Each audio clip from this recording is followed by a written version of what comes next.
Allez, on passe à la culture dans ce JT avec ce soir un invité qui va nous transporter dans l'empire du Mali du XIVe siècle.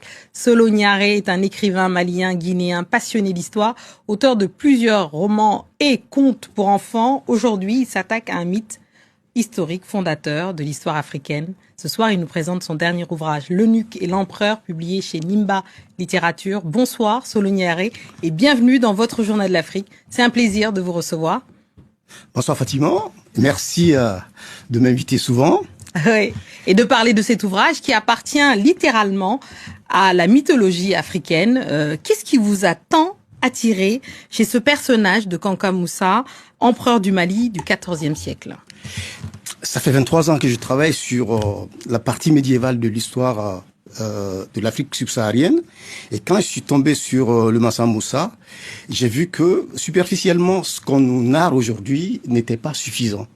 À force de recherche, de voyages, de contacts, de fouilles et vers plusieurs sources orales et écrites, je me suis rendu compte que ce type était réellement, j'emprunte votre expression, est fondateur d'un grand empire médiéval qui dépasse tout entendement.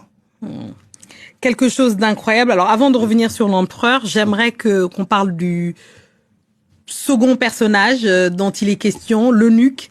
Un personnage intéressant, touchant. Kounandi est un homme au destin incroyable. Il est chasseur, enlevé jeune dans son village avant de devenir l'un des seuls rescapés de l'esclavage qui va raconter et avoir un rôle important dans l'Empire du Mali. Comment est-ce que vous avez construit ce personnage ?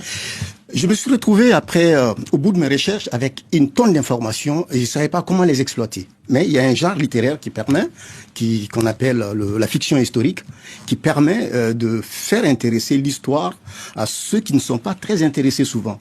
Pousser les gens à aller lire l'histoire en s'amusant. Et il fallait que je trouve des personnages atypiques.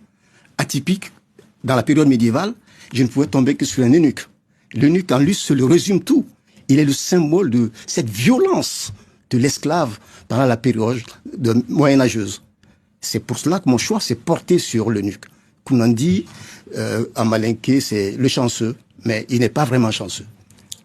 Il joue sa chance et il la provoque aussi.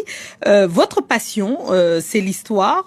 Mais ce manuel n'est pas un manuel d'histoire. Hein. Ce livre, vous avez parlé de fiction historique. Comment vous avez travaillé avec les archives précisément ? Bon, moi, je me suis trouvé comme ça, brusquement, happé dans une aventure dans laquelle je n'étais pas prévu. Il y a le professeur Djibril Tamsirian, feu Djibril Tamsirian, qui était en train de faire